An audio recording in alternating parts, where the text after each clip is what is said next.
ஓம் ஸ்ரீ குருப்பியோ நம.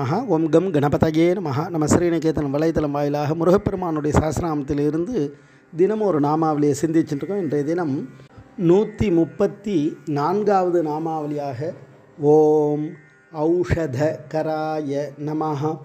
முருகப்பெருமான மருந்து செய்பவருக்கு நமஸ்காரம் அப்படின்னு வர்ணிக்கிறது. மருந்தாகவும் இருக்கார், அந்த மருந்தை செய்யக்கூடியவராகவும் இருக்கார். ஏன்னா இறைவன் பவரோக வைத்தியநாதன்னு வர்ணிக்கிறார் முருகப்பெருமான. இந்த பிறப்புக்கு ஆதாரமாக இருக்கிற நோயை போக்கக்கூடிய மருந்தாக இருக்கார், மருந்தை செய்யறாராம். அதனால தான் சித்தர்கள்னால் பார்த்தோம் அப்படின்னா அகஸ்தியர், நம்ம 19ஆம் நூற்றாண்டு வாழ்ந்த வள்ளலார் வரையிலும் நிறைய மூலிகை செடிகளை பற்றியெல்லாம் மக்களுக்கு சொல்லி அந்த பயன்பாடுகளை எல்லாம் இந்த செய்யும்போது இதுக்கான பலன் கிடைக்கும் அப்படின்றதெல்லாம் நமக்காக சொல்லியிருக்கா. அப்போ அவளுக்கெல்லாம் குரு யார் அப்படின்னா முருகப்பெருமான் தான். அதனால்தான் அந்த சித்த வைத்தியம் ஆயுர்வேதத்திலாம் பார்த்தோம் அப்படின்னா முருகனுடைய அடியார்கள், முருகனுடைய உபாசனை பண்ணிக்கிறவாளுக்கெல்லாம் அதெல்லாம் எளிதாக சித்திக்கும். அந்த வள்ளலார் சொல்லும்போது அந்த கரிசலாங்கண்ணியை பற்றி அவ்வளோ உயர்வாக சொல்கிறார். காசனிக்கீரை, அப்படி ஒவ்வொரு மூலிகைகளையும் எதை எப்படி பயன்படுத்தினால் என்ன மாற்றம் வரும், இந்த சரீரத்தில் என்ன பாக்கியம் கிடைக்கும், என்ன நோய் விலகும், அந்த 3 நாடியை வச்சு அந்த காலத்தில்னால் எப்பேற்பட்ட வைத்தியத்தையும் உடனே பண்ணிவிடுவாள்.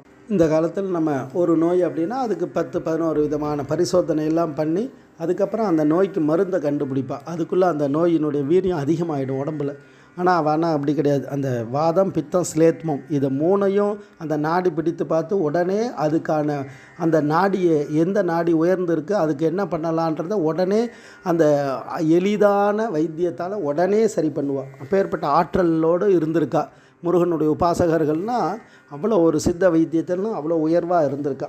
அப்படி முருகனையே இந்த நாமாவளி என்ன எப்படி வர்ணிக்கிறதுனா மருந்து செய்யறாராம். எந்த மருந்து அப்படின்னா நோய்க்கானது மருந்து. அந்த நோய் எப்படி இருக்குது அப்படின்னா நமக்கு எத்தனையோ விதமாக இருக்குது. திருத்தணி திருப்புகழில் பட்டியலிடுவார். இருமலும் ரோக முயலகன் வாதம் எரிகுண நாசி விடமே நீர் இழிவு விடாத தலைவலி சோகை எழுகல மாலை இவையோடே பெருவயிற்றீல எரிகுலை சூளை பெருவழி வேறுமுல நோய்கள் பிறவிகள் தோறும் என்னை நலியாதபடி உனதாள்கள் அருள்வாயே அப்படின்னு கேட்பார். அப்படி எத்தனையோ விதமான நோய்கள் பிறவிகள் தோறும் வருது. அந்த நோய்க்கு மருந்தாக இருக்கார். அந்த பிறவி எடுப்பதே ஒரு நோய் தான்.